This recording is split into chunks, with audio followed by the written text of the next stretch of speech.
She hadn't planned to say it. It just came out, quiet, unguarded, the most honest thing she had said in years. "I've never been kissed."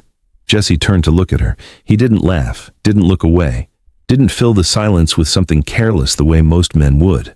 He just looked at her, steady, unhurried, like what she had just said was the most natural thing in the world, and he intended to treat it that way. He stepped closer.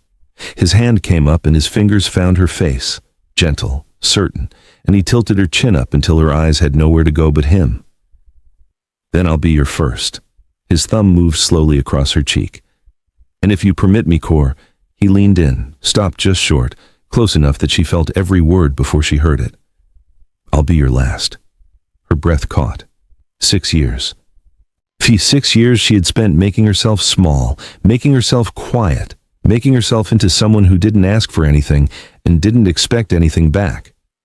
A man had told her once that she was cold, that no one would ever want a woman who couldn't open up, and she had believed every word of it.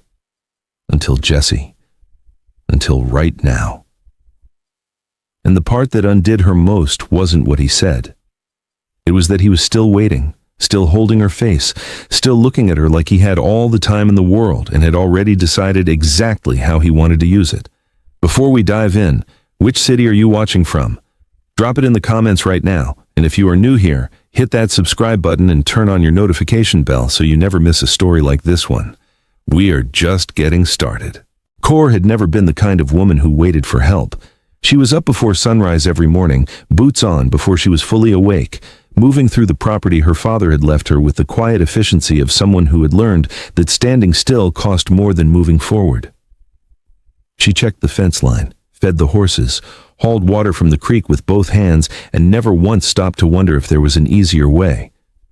She was 23 years old, and she ran 37 acres alone. Not because she wanted to, because there was no one else. Her father had been gone 14 months now. Quietly, in his sleep, the way good men sometimes went, without warning, without a chance to say the things that needed saying. He had left her the land, the cabin, the livestock, and a leather notebook filled with his careful handwriting that she kept on the kitchen table and never read past the first page. She was managing. That was the word she used when the women at the general store asked how she was getting on. Managing. It was the kind of word that ended conversations, and ending conversations was something Cor had always been quietly excellent at. She had learned early that silence was safer than speaking. Not from her father. He had been a patient man, a good listener, someone who could sit beside her on the porch for an hour without saying a word and make it feel like company. The lesson had come later, from someone she had trusted when she was 17 and had no business trusting. His name was Peter Dalton. But he had come through Harlow Creek on his father's supply route, and he had paid attention to Cor in a way that had felt at the time like being chosen. He asked her questions, remembered her answers, made her feel like the quiet parts of her were something worth sitting beside.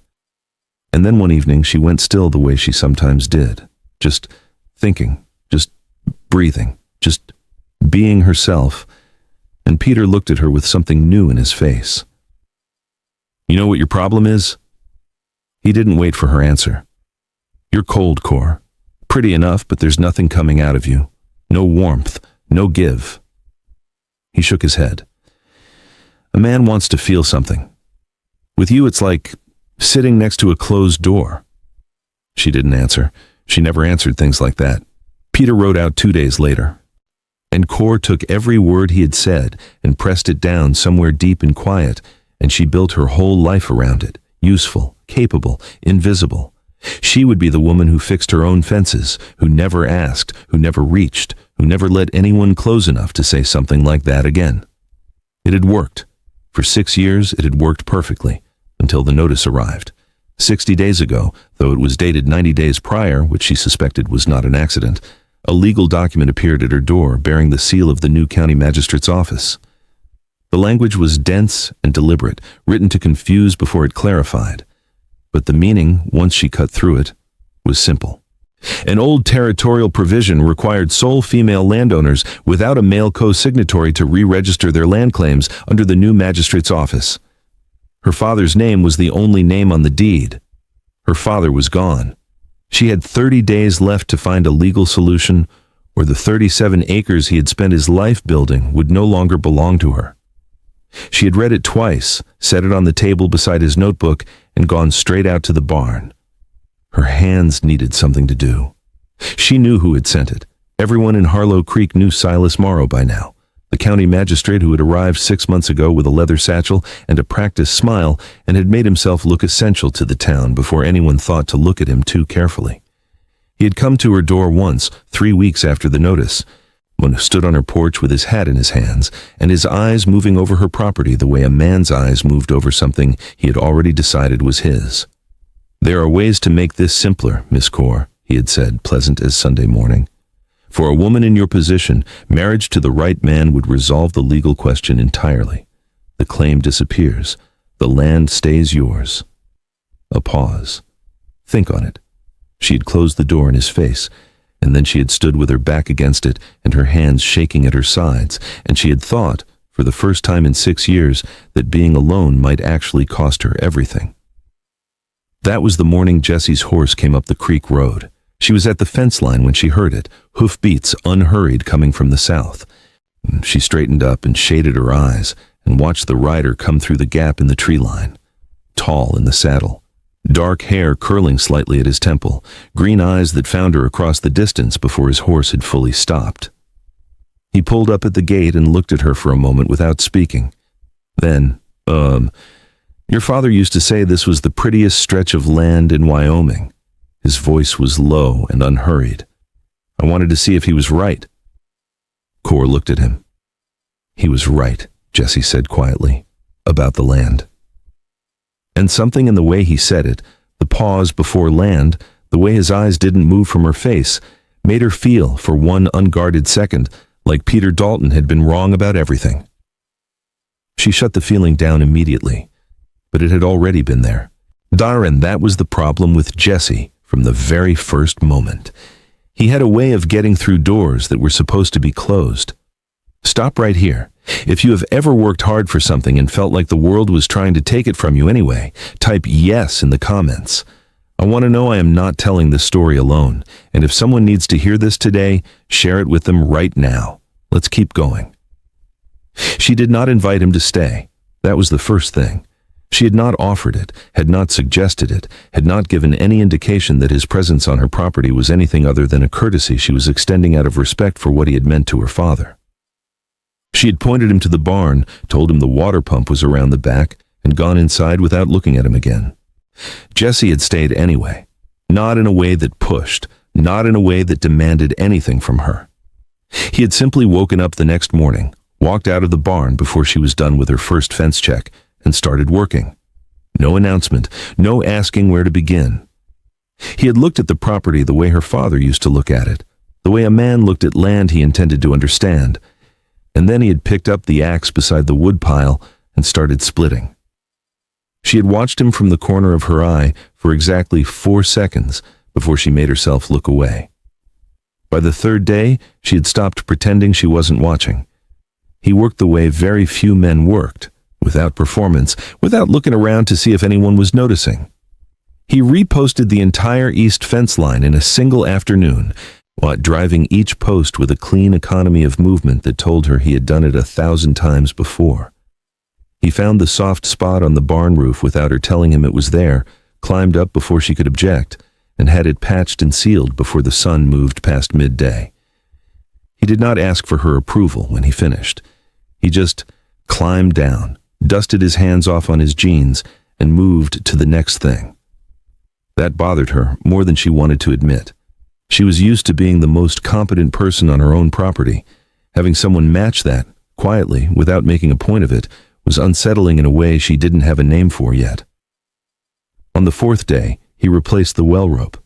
He had found the frayed end, gone into town without telling her, come back with new rope coiled over his shoulder, and replaced it in 20 minutes. When she came to the well that evening and found it done, she stood there for a moment looking at the clean new rope and feeling something move through her chest that she immediately pressed back down. She did not say thank you. He did not wait for it. The first wall hit happened on the 5th morning. She was at the water pump, working the handle, when he came around the side of the cabin and stopped a few feet away. He didn't say anything immediately, just stood there in that unhurried way of his, watching her with those steady green eyes that never seemed to be in a rush to get anywhere. "You do that alone every morning?" he said finally. "I do everything alone every morning." She kept her eyes on the bucket. "That's not new." A pause. "I know." He said it quietly without judgment. "I just think you've been doing it so long you've forgotten it doesn't have to be that way." Her hands stopped on the pump handle. She turned to look at him, fully, directly, which was something she almost never did. And she said very evenly, "You knew my father for what, 3 cattle seasons? That doesn't mean you know me." Jesse looked at her for a moment. "No," he said simply. "It doesn't." And then he walked past her to the barn and picked up where he'd left off the day before. And that was it. No argument, no defense, no pressing the point. He just stopped, went back to work, left her standing at the pump with the bucket half full and something uncomfortable sitting in the middle of her chest. She had expected him to push back. Every man she had ever shut down had either pushed back or walked away. But Jesse did neither. He simply returned to being useful, as if her walls were something he had noted and filed away and was in absolutely no hurry about. That was more threatening than anything else he could have done. 6 days in, it rained. Not enough to damage anything, just a slow gray drizzle that made outdoor work pointless and filled the cabin with the smell of damp wood and pine. Cor had spread her father's maps across the kitchen table and was working through the property calculations she needed for the magistrate's office when Jesse came in from the barn, shook the rain off his hat and sat down across from her without asking. She looked up. He nodded at the maps. "Can I?" She pushed them toward him without speaking. He studied them for a long time. She watched him read the land the way her father had read it, following the creek line with one finger, noting the elevation shifts, reading the soil markers her father had penciled in along the borders. His brow pulled together slightly at the southeast corner. "This boundary marker," he said. "Has anyone walked it recently?" "I walk it every week." "With the original survey stakes?" She looked at him. "What are you seeing?" He turned the map toward her and pointed to the southeast corner where the creek bent. "Your father marked this stake at 40 feet from the creek bend. If the creek has shifted since the original survey, which creeks in this territory do, especially after hard winters, your actual boundary might be different from what's recorded." He looked up at her. "Different enough to matter legally." Cor stared at the map. She had walked that boundary 100 times and never thought about the creek shifting, had never thought about what a shifted boundary might mean for the legal registration. Her mind moved fast through the implications, the magistrate's notice, the land claim, the 30 days she had left. "That could change things," she said slowly. "It could." He held her gaze. "Worth checking." They sat across from each other in the gray, rainy quiet, the maps between them, and for the first time since he had arrived, Cor felt the particular texture of having someone beside her inside a problem rather than outside it looking in. She didn't know what to do with that feeling, so she did what she always did. She looked back down at the maps and kept working. But she didn't ask him to leave the table. That evening, he told her about his father, not as a confession, not as a bid for sympathy. It came out the way things came out when two people had been working beside each other long enough that the silence started feeling like permission. They were on the porch after supper, Cor on the top step, Jesse leaning against the post, both of them watching the last light leave the sky, when he said, without preamble, "My father thought feeling anything made a man weak." She didn't respond. She just listened, which was the thing she was best at when she chose to use it as something other than self-protection. Didn't matter what it was, grief, affection, fear, any of it. Jesse's voice was even. It was the way a voice got when it had made peace with something painful without pretending the pain wasn't there. He had a way of looking at you when you felt something, like you had just failed a test he hadn't told you he was giving. A pause. So I stopped feeling things where he could see them. His jaw shifted slightly. Took me a long time to realize I had stopped feeling them where I could see them too. Cor looked at him. He wasn't performing it, wasn't leaning into it for effect. He He was just saying a true thing in a quiet voice, the way honest people did, and the truth of it landed in her chest with a weight she hadn't expected. Because she knew that feeling. She knew exactly what it was to take something real about yourself and press it down so deep, and for so long that you stopped being able to find it when you looked. She didn't say that, but something in her face must have moved because Jesse looked over at her, just briefly, just a glance, and something in his expression said he already knew she understood. He looked back at the sky. She looked back at the sky, and neither of them said another word for a long time, and the silence between them was entirely different from every silence that had come before it. Stop right here. If you have ever worked hard for something and felt like the world was trying to take it from you anyway, type yes in the comments. I want to know I am not telling this story alone. And if someone needs to hear this today, share this video with them right now. Let's keep going. That night, alone in her room, Cor sat on the edge of her bed and stared at the wall. She was not thinking about the land claim. She was not thinking about Silas Morrow or the 30 days or the survey stakes along the creek bend. She was thinking about the way Jesse's voice had sounded on the porch, quiet and unhurried and completely without armor. The way he had said I stopped feeling them where I could see them too, like it was a thing he had only recently figured out and was still deciding what to do with. She pressed her hand flat against her sternum. Something was different. She didn't know what to call it and she wasn't going to try. But it was there, small and new and slightly terrifying, sitting in the middle of her chest like a door that had just moved a single inch on hinges that had been rusted shut for 6 years. She lay down, pulled the blanket up, closed her eyes, told herself firmly that it meant nothing, knew, even as she thought it, and that she was already lying to herself. Silas Morrow came on a Tuesday. Cor knew it was him before she saw his face. The sound of a well-kept horse, the kind that had never missed a meal, coming up the creek road at the unhurried pace of a man who had never once in his life felt like he was intruding anywhere. She was at the barn when he rode in. She straightened up and waited. He was dressed too well for Harlow Creek. Dark coat, clean boots, hat sitting perfectly on his head like he had checked it in a mirror before leaving. He had the kind of face that photographed well. Broad jaw, easy smile, eyes that were warm on the surface and completely still underneath.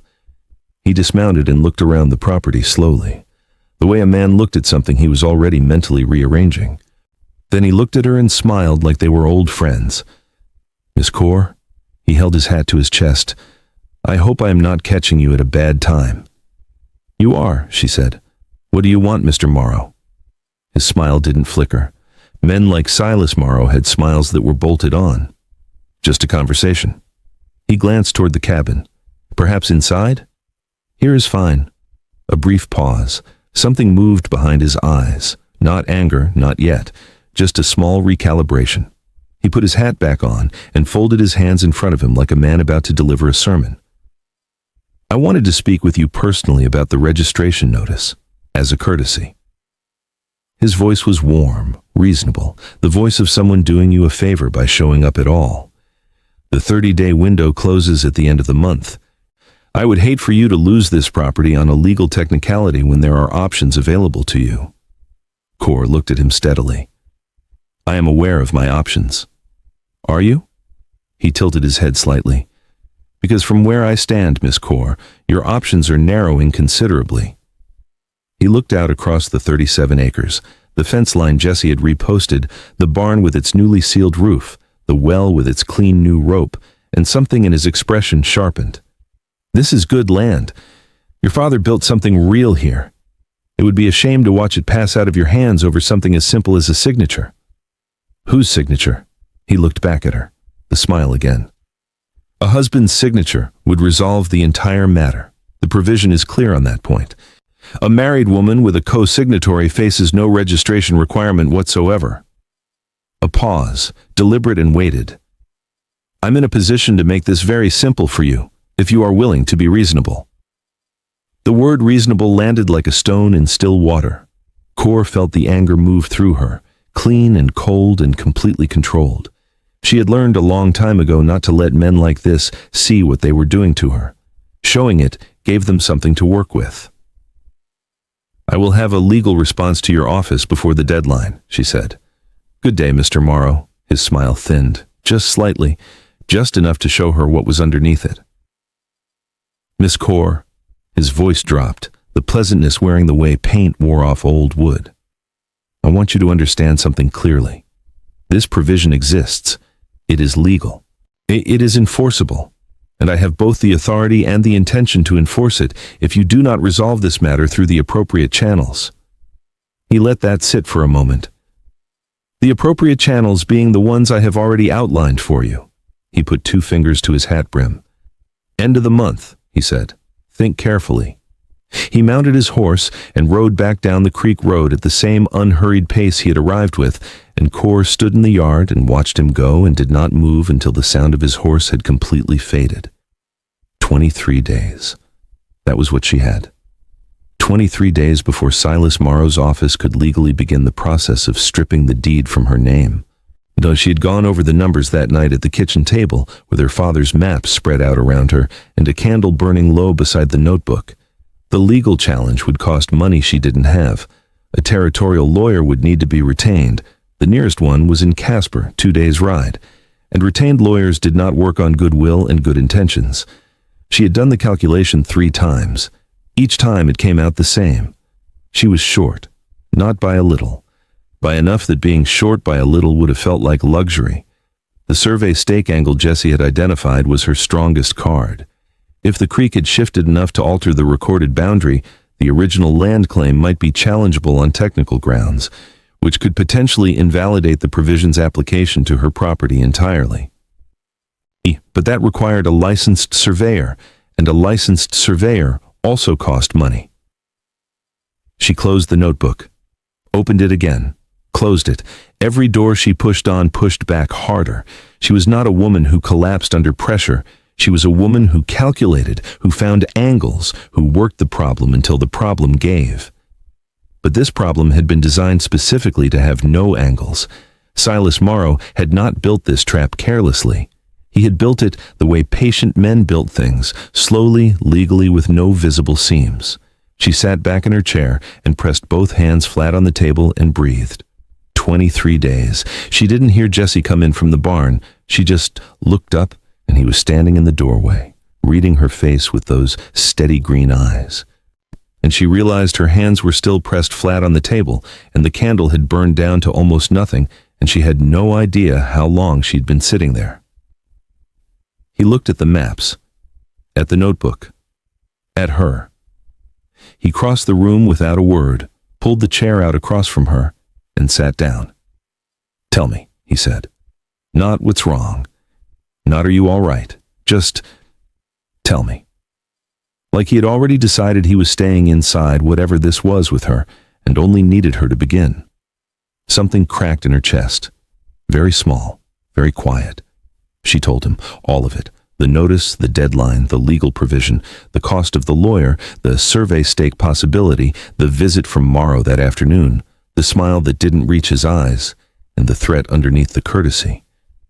She told him in the flat, not precise ways she told herself things, no dramatics, no self-pity, just the facts laid out in order like tools on a workbench. When she finished, Jessie was quiet for a moment. Then he leaned forward and put both forearms on the table and looked at her with an expression she had never seen on a man's face directed at her before. Not pity, not alarm. Something settled and certain and completely without hesitation. He is not taking this land, Jessie said. 3 words, flat and final, the way a door closing sounded final. Jessie, your father spent 20 years building this. His voice was even, but underneath it was something that didn't bend.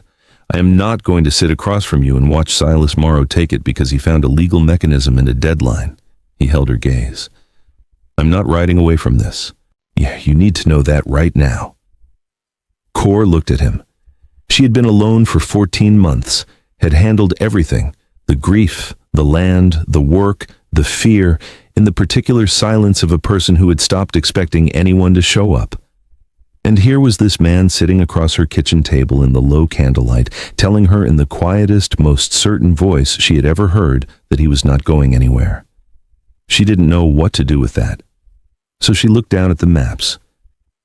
"We need to talk about the survey stakes," she said, and Jesse almost smiled, just the corner of his mouth, just barely, like he had expected exactly that response and found it somehow entirely perfect.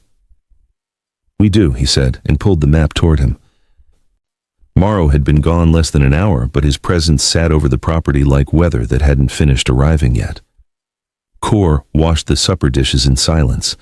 Jesse sat at the table with the maps, making notes in the margin in a handwriting that was small and precise, and nothing like what she would have expected from hands that size. She watched him for a moment when he wasn't looking. He had said he is not taking this land like it was already decided, like the outcome was a thing he had already committed to and was simply waiting for the world to catch up with. She turned back to the dishes. She had spent 6 years making sure she never needed anyone to say something like that. It terrified her how much she had needed to hear it. They started the next morning. Cor had the maps on the table before sunrise. The notebook open beside them, her father's survey notes spread out in the order she had spent the night organizing them. When Jesse came in from the barn, she had coffee waiting. Not as a gesture, she told herself, just because it made no sense to make one cup when 2 people were working. And he sat down across from her, and they got to it. No preamble, no small talk, just the problem, and the 2 of them inside it. The original survey was done in 1861, Cor said, pointing to the date stamped in the corner of the oldest map. 15 years ago. The creek has moved since then. I have watched it move myself after the last 2 hard winters. If the southeast boundary stake is no longer where the survey says it is, the legal description of this property is inaccurate. Jesse studied the map. An inaccurate legal description on the original deed means the deed itself is challengeable. And if the deed is challengeable, Morrow's provision can't be cleanly applied to it. He looked up at her. It buys time, possibly more than time. Cor nodded. We need to walk the southeast line today, find the original stake, measure from the creek bend and see how far it has drifted. I will need something to mark the new position. She was already on her feet, reaching for the supply shelf. She set a roll of red ribbon and a hand compass on the table without being asked. Jesse looked at the ribbon, looked at her. You already had that ready, he said. I was up early. He almost smiled. How early? She picked up the maps and didn't answer, and he let it go. And they walked out into the cool morning air, side by side toward the southeast corner of the property. The creek had moved. Not dramatically, not the kind of shift you could see standing at the bank.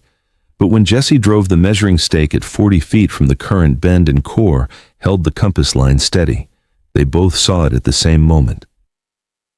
The original stake, a weathered iron post her father had driven into the ground 15 years before she was born, was standing 11 feet inside what should have been the property line. 11 feet. Cor crouched beside it and pressed her fingers into the soil around its base, solid, unmoved. The creek had drifted, not the stake, which meant the recorded boundary was wrong, which meant the legal description on the deed was wrong. She looked up at Jesse, but he was already looking at her. 11 feet, she said. 11 feet, he confirmed. She stood up slowly. Her mind was already moving. The territorial land office in Casper, the surveyor, the legal process for filing a boundary discrepancy claim, the timeline against Morrow's deadline. It was tight, extremely tight, but it was there. It was a real thing she could hold in her hands and do something with. For the first time in weeks, she felt something loosen in her chest. We need a licensed surveyor to certify this officially, she said. Without certification, it is just our word against Morrow's office. I know a man in Casper. Jesse was tying the red ribbon around the stake as he spoke. Retired territorial surveyor. Honest, fast, and he owed your father a debt he never got to repay. He looked over at her. He'll come. Cor stared at him. You know a surveyor. Your father helped him keep his land during a dispute in '69. Rode 2 days to testify on his behalf. Jesse straightened up. Man never forgot it. She was quiet for a moment. You are going to ride to Casper. Today. He pulled his hat on. I can be back in 4 days with him and everything he needs to file the certification. 4 days. 16 days left on the deadline. It was tight, but it was workable. Her mind ran the numbers and found the seam, and she exhaled slowly. All right, she said. Jesse started back toward the barn. She fell into step beside him, not because she had decided to, just because her feet went that direction. And they walked the property line in the early morning quiet, shoulders close, the red ribbon bright against the pale winter grass behind them. "Jessie." He looked at her sideways. She kept her eyes forward. "Thank you. For the surveyor." A pause. Then, "Your father was a good man, Cor." His voice was quiet. "This is the least I can do." She nodded, said nothing else. But something in her chest did something she was going to pretend it didn't do for at least the rest of the day. He left for Casper before noon. She stood at the gate and watched him ride south until the creek road bent and took him out of sight. And then she stood there for another moment in the silence he had left behind, which was a different quality of silence from the one she had lived in before he arrived. And then she turned around and went back to work. 4 days. She could manage 4 days. She managed 4 days. Barely. Not because the work was harder without him. She had done this work alone for 14 months and her hands knew exactly what to do. But the cabin felt different in the evenings. The kitchen table felt different without the map spread across it, and his handwriting in the margins, and the low sound of him thinking out loud when he found something worth thinking about. She caught herself, on the 3rd evening, setting 2 cups out for coffee before she remembered. She put one back, stood at the counter for a moment with her hand still on the shelf. Then she made the coffee and sat down alone and told herself very firmly to stop being foolish. He came back on the 4th day with the surveyor. His name was Edmund Carr, a small, precise man in his 60s with sharp eyes behind wire spectacles and a leather case of instruments that he handled the way a surgeon handled tools. He shook Cor's hand with both of his, looked at her for a moment with an expression that said he was seeing her father in her face, and said simply, "Show me the stake." She showed him. He worked the southeast line for 3 hours with Jessie holding the measuring rod and Cor recording every reading in her notebook. When he was done, he cleaned his instruments, put them back in their case, and looked at his calculations for a long moment. 11.3 feet, he said, creek drift, consistent with territorial shift patterns in this valley over 15 years. He looked at Cor over his spectacles. "This is documentable, certifiable, legally significant." A pause. "Your deed's land description is materially inaccurate. Any provision applied to this property using the recorded description is therefore applied to an incorrectly described property." Cor felt the breath leave her body slowly. "Will you certify it?" she said. Edmund Carr looked at her steadily. "Your father rode 2 days in January cold to keep my land in my name. I will certify it." He closed his case. "I will have the documentation ready to file within 48 hours. 16 days had become 14. 14 became 12 by the time the certification was complete, and in Cor's hands, a clean official document bearing Edmund Carr's territorial surveyor seal and signature, laying out in precise legal language exactly what the creek drift meant for the recorded property description. It was not a solution yet, but it was a weapon, and Cor had never in her life been afraid to use what she had. She and Jessie sat at the kitchen table that night with the certification between them, and she felt, for the first time since the notice had arrived, that the ground under her feet was something she could stand on without it shifting. "This is enough to file a boundary discrepancy challenge," she said. "If I get it to the Territorial Land Office in Casper before tomorrow's deadline, it freezes his claim," Jessie finished. "He can't enforce the provision while a legitimate boundary dispute is under active review." "Exactly?" They looked at each other across the table. And then Jessie did something he had not done once since arriving on her property. He reached across the table and put his hand over hers. Not for long. Just a moment, warm and steady and completely unhurried, the way everything he did was unhurried. His green eyes on her face, his thumb moving once, slowly, across her knuckles. Then he took his hand back and looked at the certification document. "We ride to Casper in the morning," he said, like nothing had happened. Cor looked at her own hand on the table. Something was moving in her chest, warm and slightly terrifying and completely impossible to press back down the way she usually pressed things. She looked up. "In the morning," she agreed. They never made it to morning. 3 hours before sunrise, Cor woke to the smell of smoke. She was out of bed and through the cabin door before she was fully conscious, and what she saw stopped her on the porch steps like she had walked into a wall. The barn was on fire. It was not a small fire, not a manageable fire. The entire east wall was engaged, orange light pouring through the gaps in the wood, the horses screaming inside, the sound of it enormous and terrible in the pre-dawn dark. Jesse was already there. He had the barn doors open and was inside before she reached the yard, and the next 60 seconds were the longest of her life. The fire roaring, the smoke billowing, the horses bursting out through the open doors in a thunder of hooves. And then Jesse came out behind them, low and fast, one arm across his face, and she grabbed his arm the moment he cleared the door and pulled him away from the heat. He straightened up, looked at the barn, looked at her. His jaw was tight, his eyes were hard in a way she had not seen before. "This wasn't an accident," he said. She already knew. She looked at the burning barn and felt the cold settle over her. Not panic, not despair, just a clear and absolute understanding that Silas Morrow had just changed the rules. The plan that had been working was no longer enough, and they both knew it. They sat in the ash. Not literally, but that was what it felt like. The barn was gone, not damaged, not partially standing. Gone. 4 walls reduced to a black skeleton against the pre-dawn sky, smoke still rising from the wet ruins where they had thrown every bucket of creek water they could carry in the dark. The horses were out. That was the only thing that had gone right. Cor sat on the porch steps with her hands in her lap and looked at what was left and did not speak. But Jesse stood a few feet away with his arms crossed and his jaw set, and his green eyes moving over the wreckage the way a man's eyes moved when he was calculating damage and trying not to feel it at the same time. The certification document was inside the cabin, safe. Everything else, the tack, the feed, the tools, the lumber she had cut for the fence repairs, the winter stores she had stacked along the barn's west wall, all of it was gone. She had 12 days left on Morrow's deadline. No barn, no supplies, no money to replace either, and a ride to Casper that still needed to happen before any of it mattered. She pressed her hands flat on her knees, calculated. Feed for the horses. She had 3 days' worth in the cabin lean-to. The tack could be replaced minimally. She needed saddles and bridles and nothing else. The lumber was gone, but the fence posts Jesse had set were still standing. The certification was intact. The plan was still technically alive.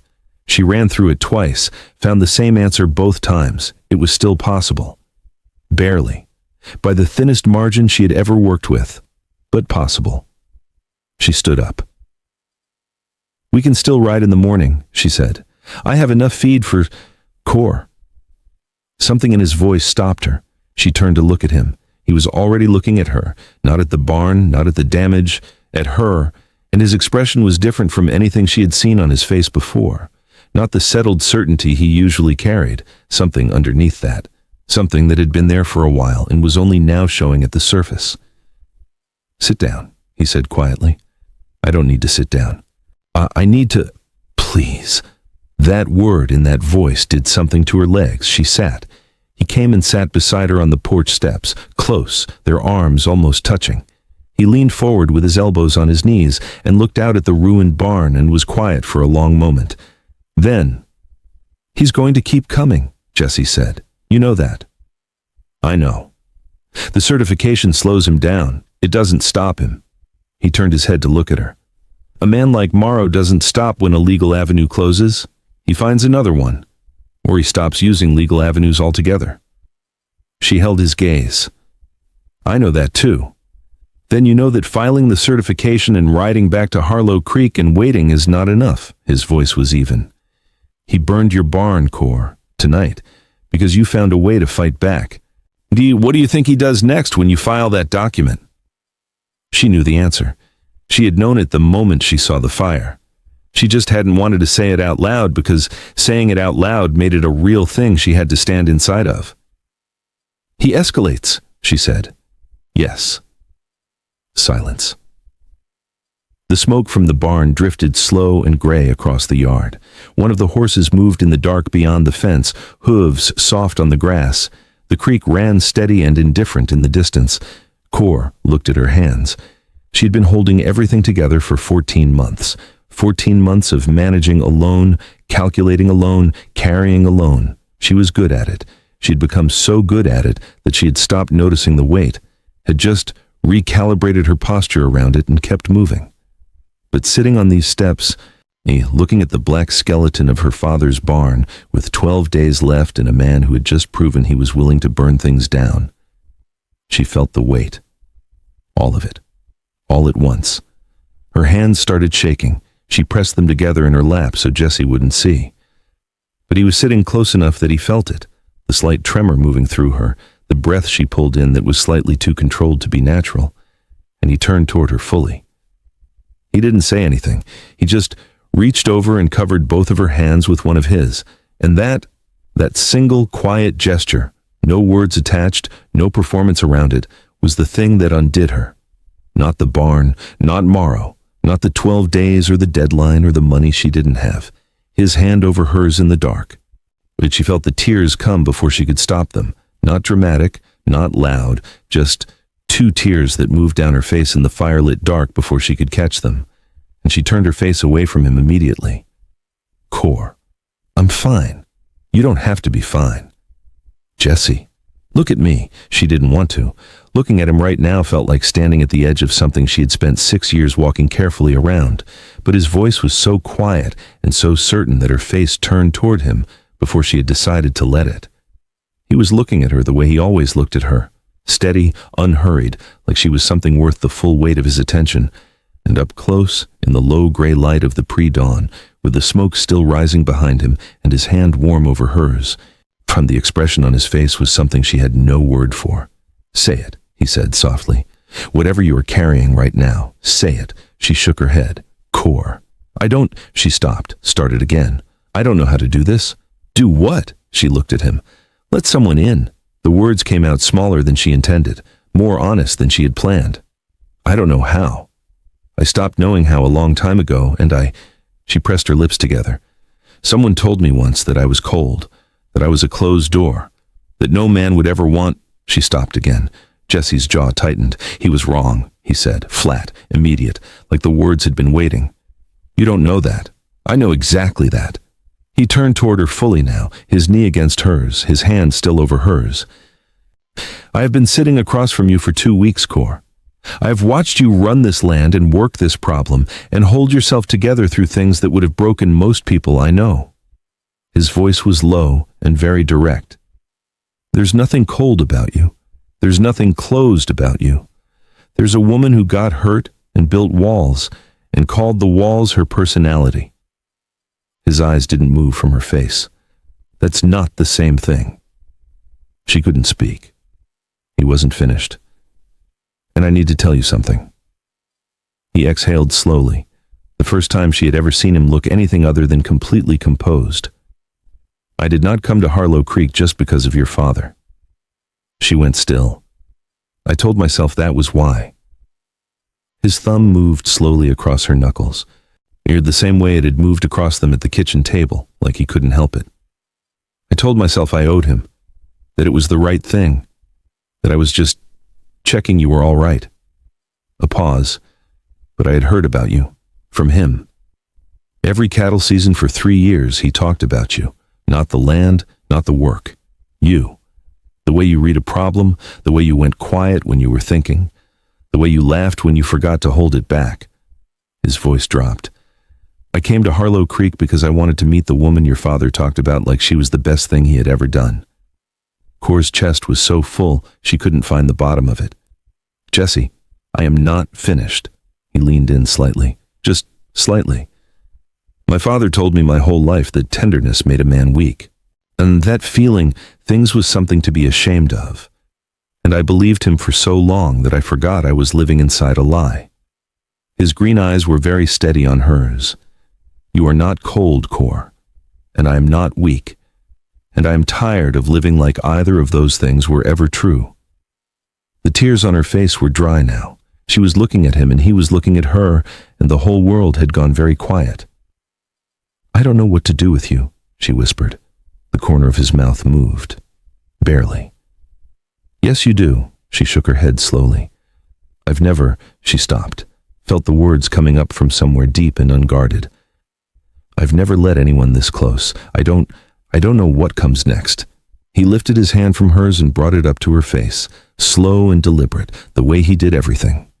His palm warm against her cheek, his thumb brushing the last trace of tears from her skin. I know what comes next, he said quietly. She looked at him.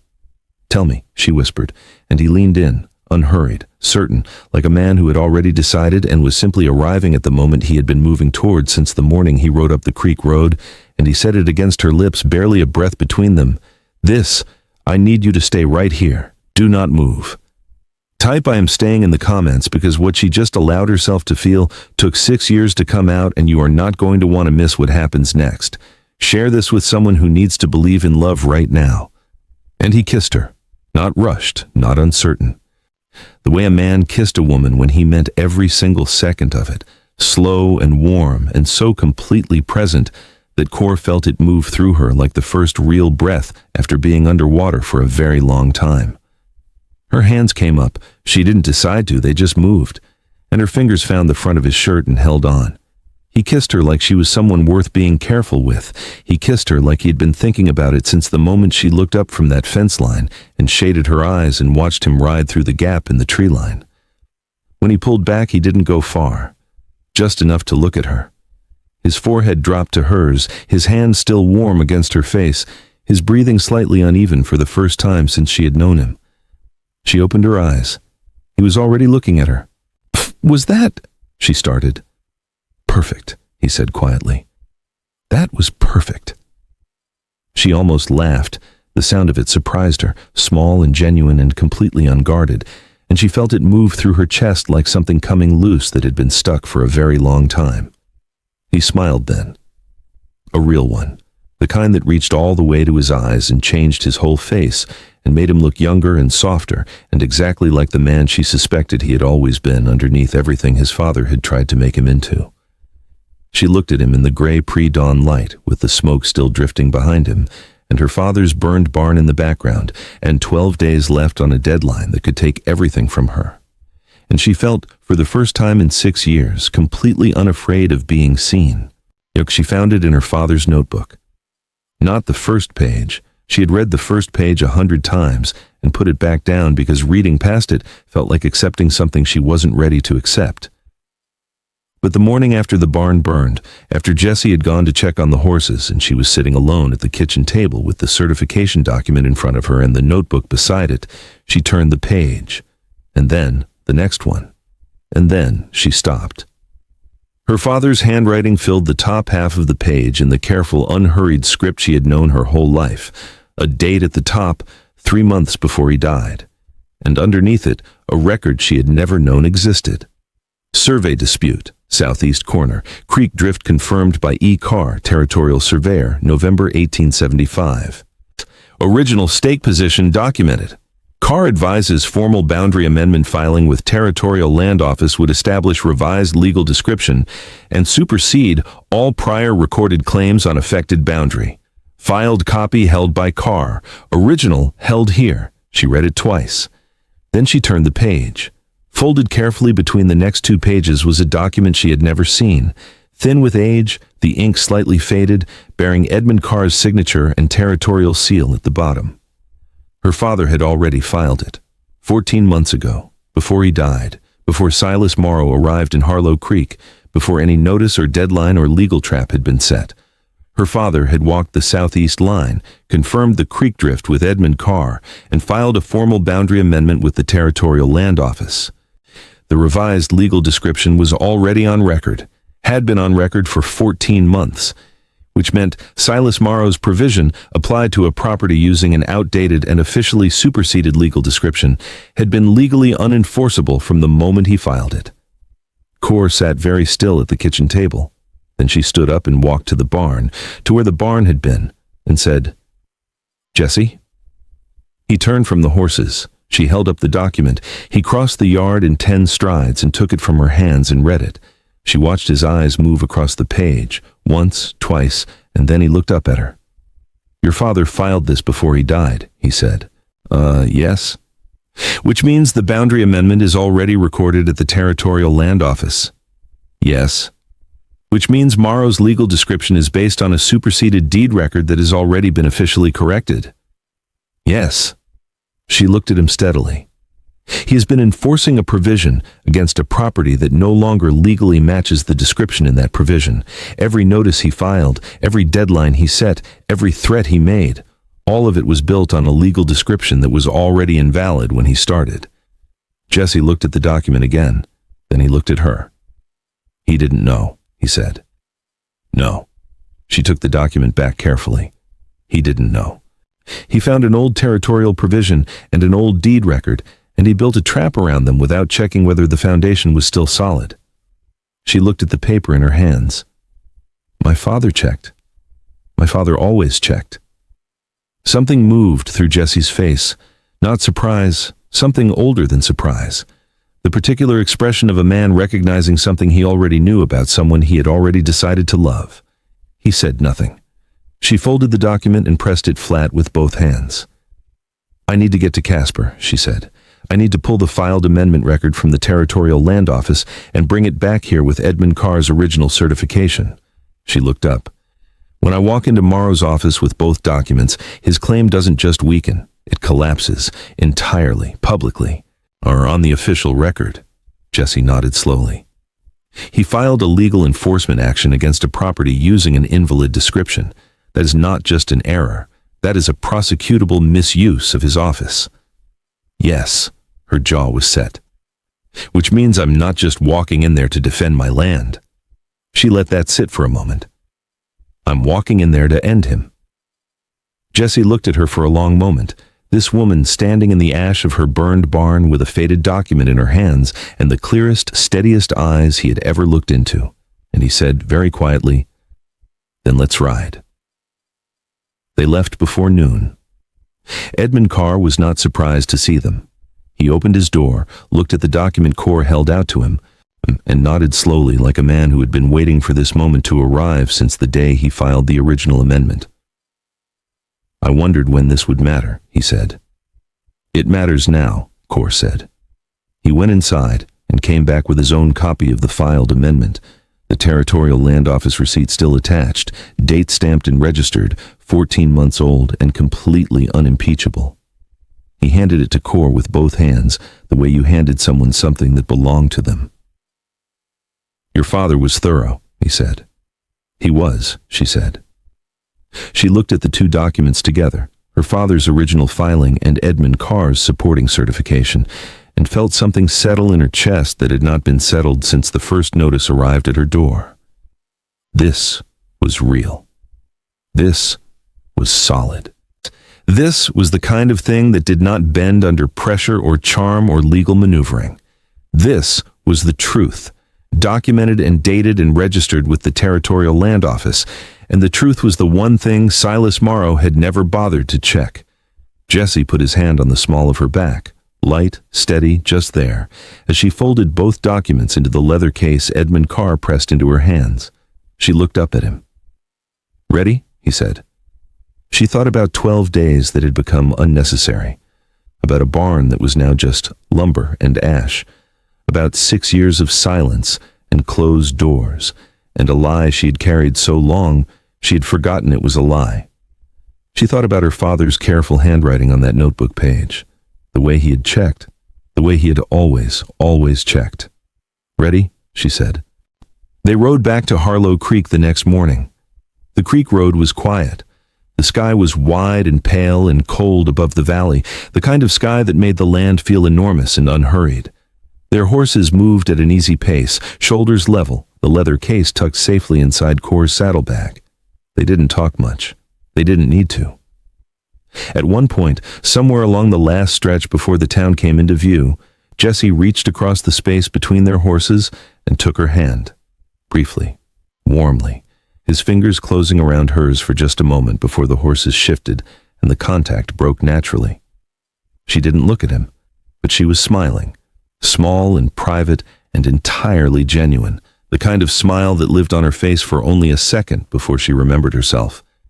But it was there. He saw it.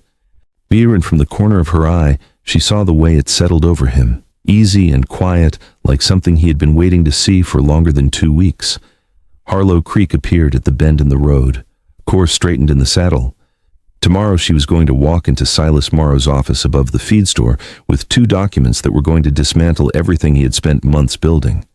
She was going to do it calmly, precisely, and completely on her own terms. But tonight, she was going to sit on her porch with Jesse and watch the last light leave the sky over Wyoming and not think about any of it. She had earned that. Her father had made sure of it. Silas Morrow's office smelled like leather polish and ambition. Cor had noticed that the first time she came here, the way everything in the room was arranged to make you feel small before he said a word. The large desk positioned so the light fell on your face and not his. The territorial seal on the wall directly behind his chair so your eyes went to it every time you looked at him. The 2 chairs across from his desk that were deliberately lower than his own. She had noticed all of it. Today she didn't sit down. Jesse stood beside the door. Not behind her, not in front of her, beside her, with his arms loose at his sides and his green eyes steady on Morrow's face. He had not said a word since they walked in. He didn't need to. His presence in the room said everything it needed to say. Morrow looked up from his desk. His expression moved through 3 things very quickly.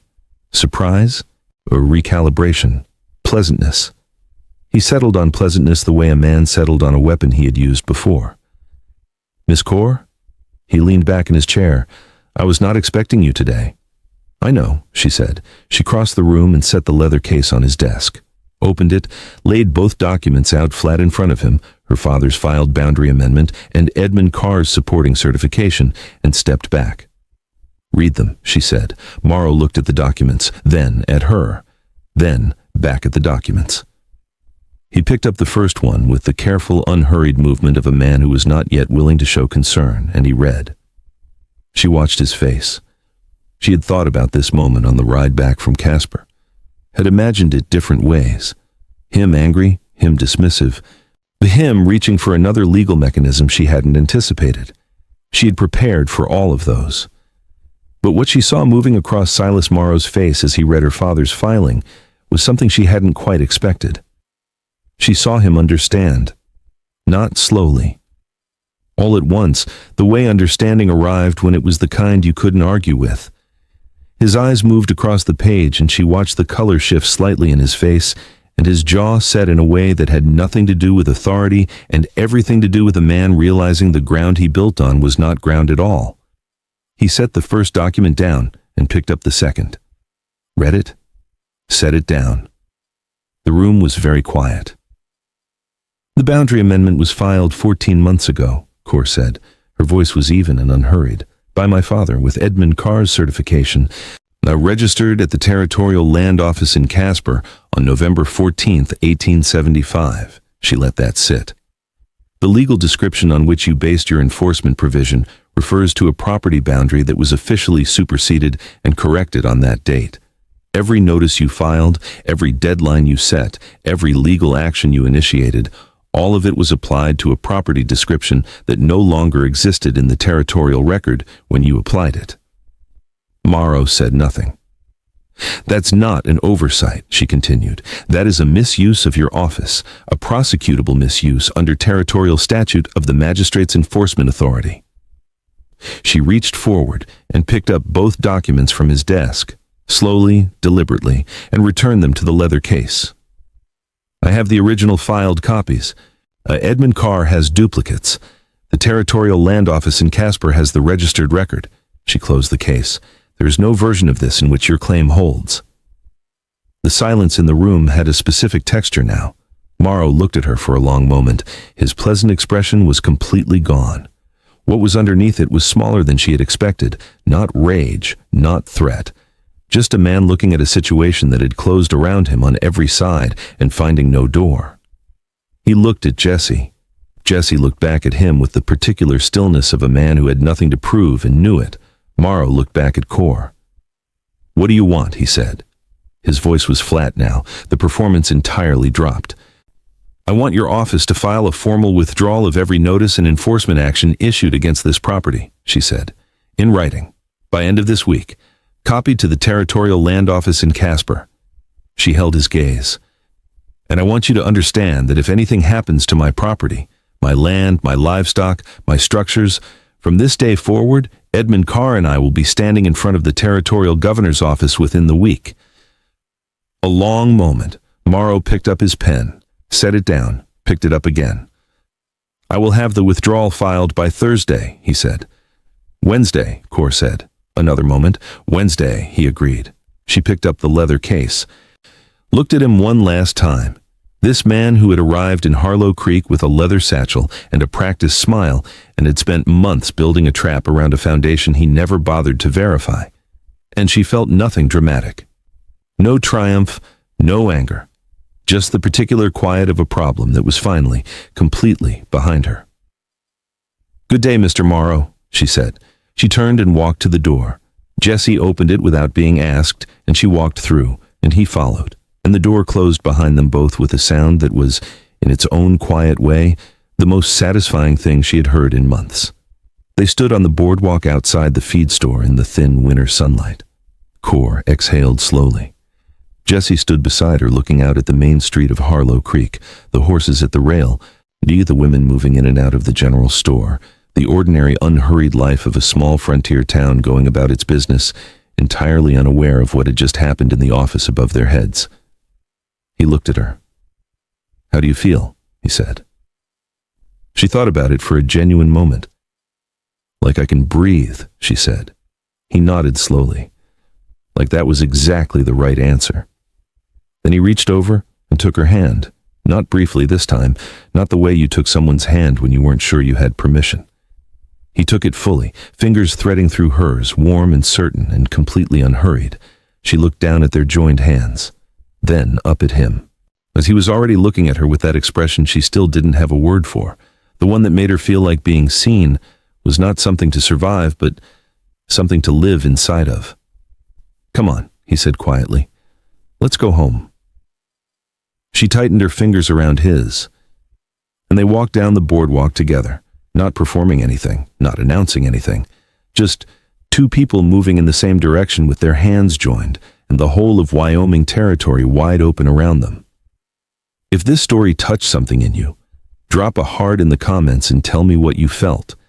Share this with someone who needs to be reminded that real love is still possible. And if you are not subscribed yet, do it right now and turn on that notification bell. The next story is coming and you do not want to miss it. 6 weeks later, Carr rebuilt the barn, not alone. Jessie had drawn the plans on the back of one of her father's old maps, larger than the original, with a proper loft and a covered lean-to along the south wall for winter storage. He had ridden to town for lumber 3 times in 1 week, loading the wagon himself, stacking each piece with the same quiet efficiency she had come to recognize as simply the way he existed in the world, purposeful, unhurried, completely present. The men from town had shown up on the 3rd morning without being asked. She had stood on the porch and watched them come up the creek road, 4 of them, tools in hand, no explanation offered, and she had looked at Jesse where he stood in the yard, and he had shrugged like he didn't know anything about it, which she knew was a complete lie and loved him for anyway, though it had taken 4 days. The new barn stood straight and solid against the Wyoming sky, smelling of fresh pine and new rope, the loft full of winter feed and the lean-to already stacked with the lumber she would need come spring. Her father's brand was above the door, burned into a piece of oak she had cut herself, her hands steady, her eyes clear. She stood in front of it the evening it was finished and put her hand flat against the wood. "This is still yours," she thought, talking to him the way she sometimes did when no one was watching. "I kept it." That evening, Jessie found her at the creek. She was sitting on the flat rock above the bend, the one she had sat on her whole life. It was the one her father used to sit on when he needed to think, with her boots off and her feet in the cold water and her face tipped up toward the last of the light. He sat down beside her without asking. Their shoulders touched. She didn't move away. They sat like that for a long time, the creek running fast and cold around her feet, the sky going from gold to pink to the deep still blue that came just before dark, and it was the most comfortable silence she had ever sat inside of.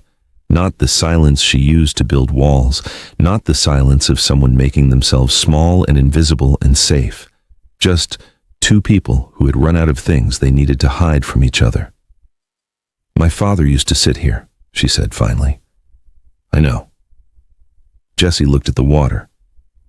"He told me about this rock. Said it was the best thinking spot in Wyoming." She smiled. "He was right." A pause. "He would have liked you," she said. She hadn't planned to say it. It just came out, easy and true and completely unguarded, the way things came out now when she was with him. Jesse was quiet for a moment. "I would have liked to have known him longer," he said. She nodded. The sky deepened. The first star appeared above the tree line, pale and solitary, then suddenly not solitary at all, as the dark came fully in, and the whole of the Wyoming night opened up above them. Jesse turned to look at her.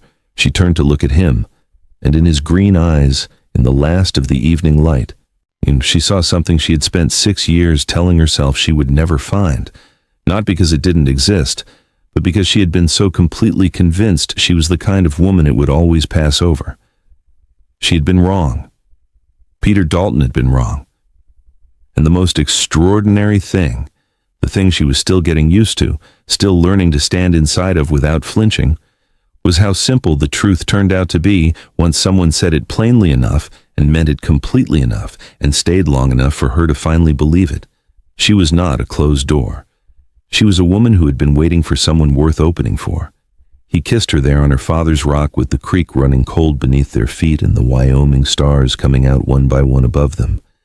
And she kissed him back with every part of herself she had spent 6 years keeping hidden. No performance, no armor, no holding back, just core, fully, finally, completely herself. The creek kept moving, the stars kept coming, and somewhere in the warm, solid certainty of Jesse's arms around her, she understood what the whole long story had really been about. Not the land, not the barn, not Silas Morrow and his leather satchel and his collapsing legal trap. It had been about this. About learning that the walls you build to protect yourself from pain are the same walls that keep out everything worth feeling. About understanding that being seen, truly, completely seen, was not something to survive. It was something to live for. Her father had known that. Man, he had ridden 2 days in January cold to help a stranger keep his land, not because it was practical, not because it cost him nothing, but because he understood that showing up for people was what made a life mean something. He had sent Jesse to her the only way he could, through the memory of a good man carried in the chest of another one, all the way up a creek road in Wyoming territory until it arrived exactly where it was always supposed to. She pressed her face into Jesse's shoulder, felt his arms tighten around her, and for the first time in 6 years, maybe for the first time in her whole life, Cor took up exactly as much space as she deserved. All of it. Every last inch. The end.